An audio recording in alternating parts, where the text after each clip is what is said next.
व्यासपीठावरील सर्व मान्यवर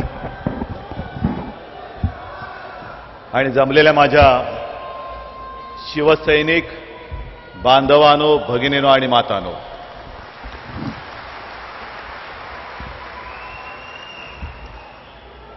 जसा धनुष्यासाठी बाण पाहिजे,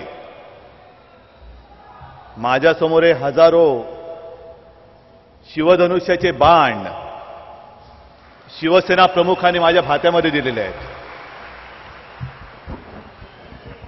युद्धाला सुरुवात होणार आहेच,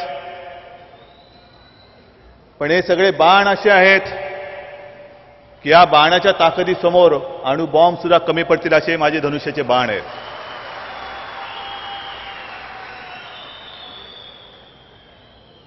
मुंबईमध्ये कधी नव्हे ती जरा थंडी पडलेली आहे. बराच वेळ बसायला सुद्धा पंचायत होती, मला कल्पना आहे. बसणार ना थोडा वेळ? आवाज बंद आहे थोडा.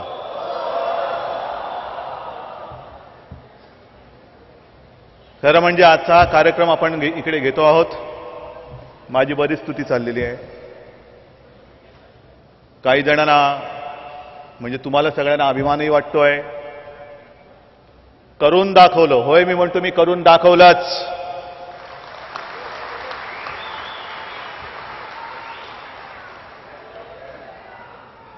आणि होर्डिंग्स लागल्यानंतर अनेकांना पोटामध्ये मुरडा सुरू झाला याची मला कल्पना आहे. अर्थात त्याला आपला नाईलाज आहे, आपण काय करू शकतो. पण संपूर्ण देश पुढे जातोय असं म्हणतात. गुजरात पुढे चाललेला आहे, बिहार पुढे चाललेला आहे. महाराष्ट्र सरकार काय करते मला माहिती नाही. पण संपूर्ण देशामध्ये इतर सगळी राज्य आणि इतर सगळे मुख्यमंत्री, अगदी नरेंद्र मोदी सुद्धा जाहिरात करतात, ते सुद्धा होर्डिंग लावतात. आणि याच्यामध्ये काही गैर आहे असं मला वाटत नाही. जर का करून दाखवल्याचा अभिमान असेल तर ते सांगण्यामध्ये गैर काय आहे? आम्ही काही चोरीमारी केलेली नाहीये. आम्ही नुसते शब्दांचे बुडबुडे फोडणारी माणसं नाहीत, तर जो शब्द आम्ही देतो तो खरा करून दाखवणारी आम्ही माणसं आहोत.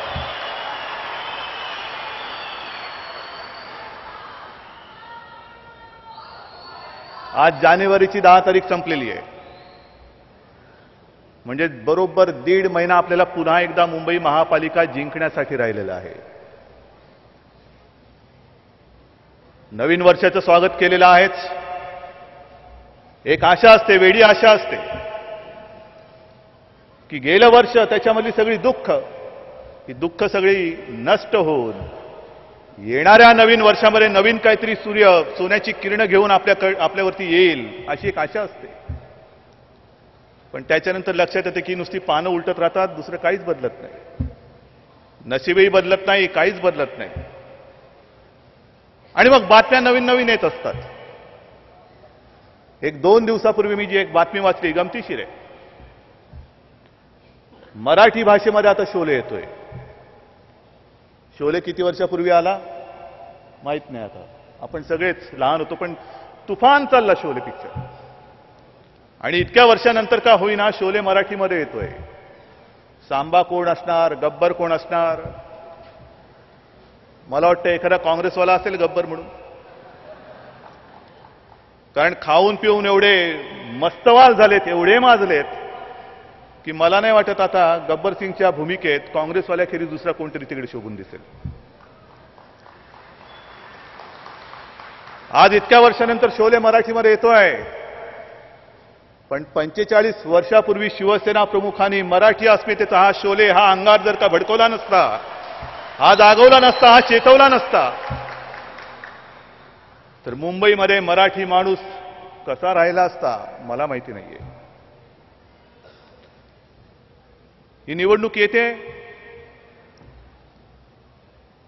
खरंच मला असं वाटलं, कारण अनेकदा हा विषय होतो की युती सरकारने काम चांगलं केलं होतं,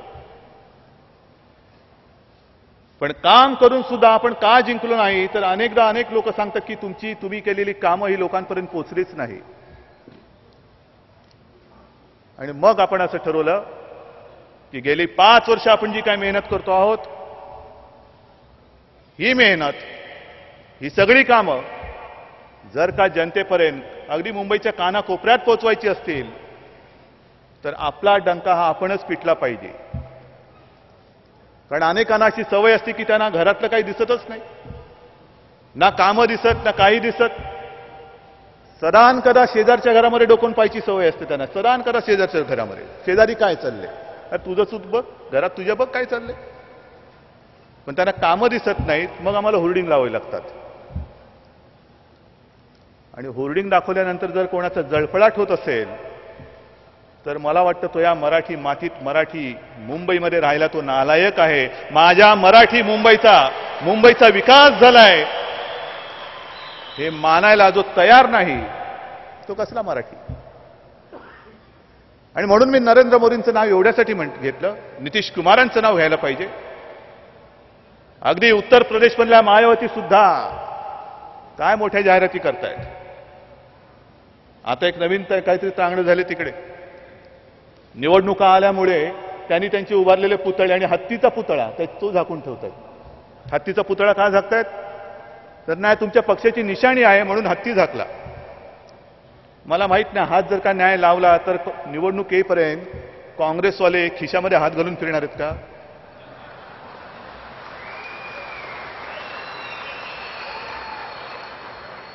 का कायदा सगळ्यांना सारखा पाहिजे.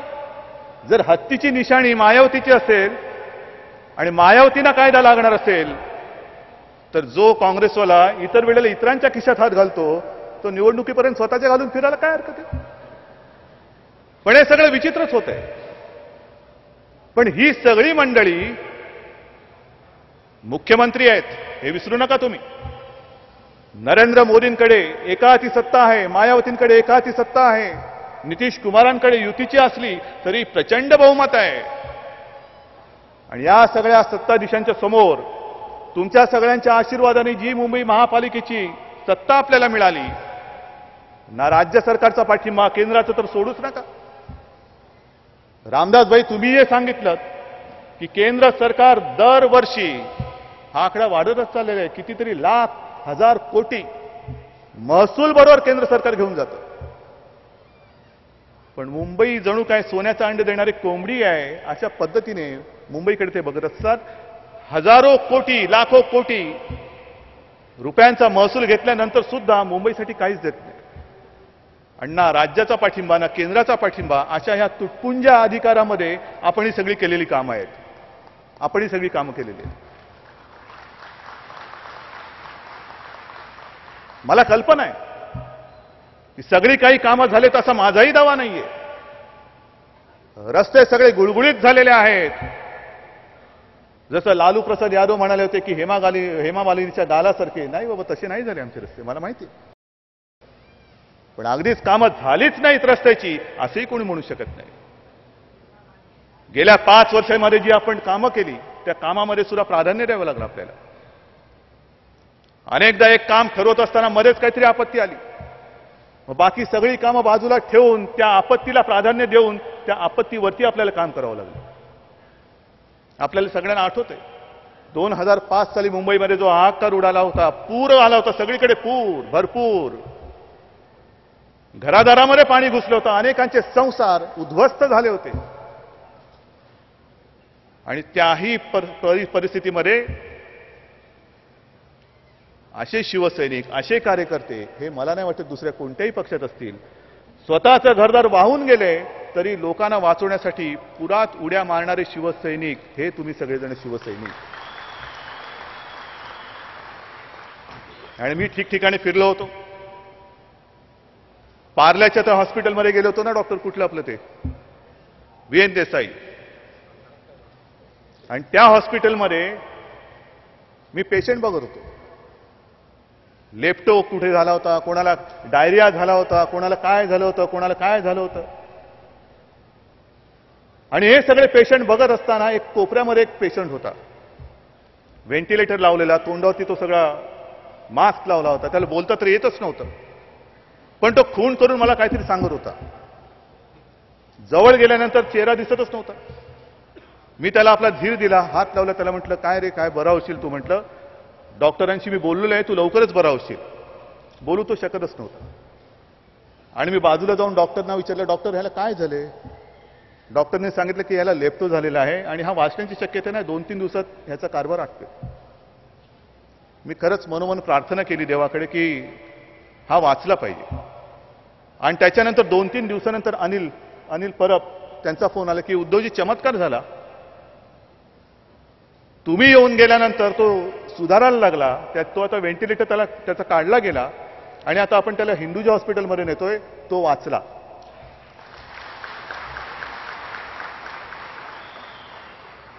आणि मग त्याच्यानंतर 1-2 महिने झाले असतील, मी शिवालयामध्ये बसलो होतो.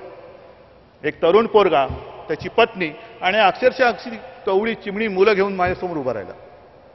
जय महाराष्ट्र मला म्हणाला आणि मला म्हणाला की उद्धवजी तुम्हाला आठवतंय, मी हॉस्पिटलमध्ये होतो, तुम्ही येऊन गेलात आणि त्याच्यानंतर माझी तब्येत सुधारली आणि आज मी तुमच्या समोर उभा आहे.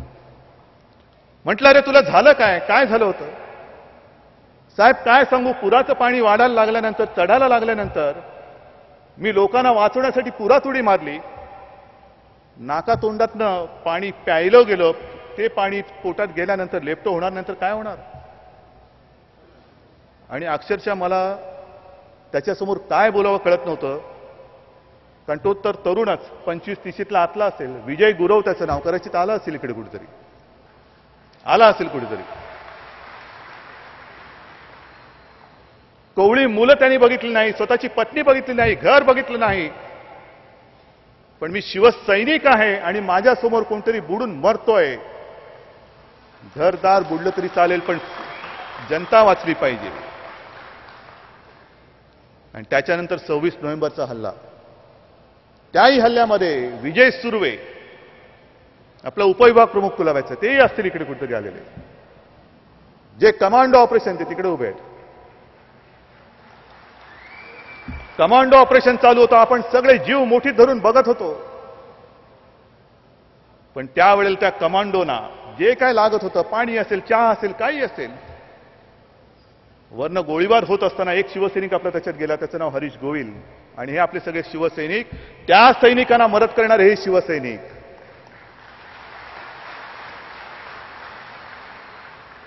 बॉम्बस्फोट असो, अतिरेक्यांचा हल्ला असो, नैसर्गिक आपत्ती असो, प्रत्येक वेळेला धावून जातात ते तुम्ही सगळेजण, तुम्ही शिवसैनिक. आणि असं हे आपलं घट्ट नातं मुंबईकरांशी जोडलं गेल्यानंतर विरोधकांना म्हणाला, तुम्हाला 700 पिढ्या उतरल्या तरी मुंबईवरचा आमचा भगवा आम्ही तुम्हाला खाली उतरू देणार नाही.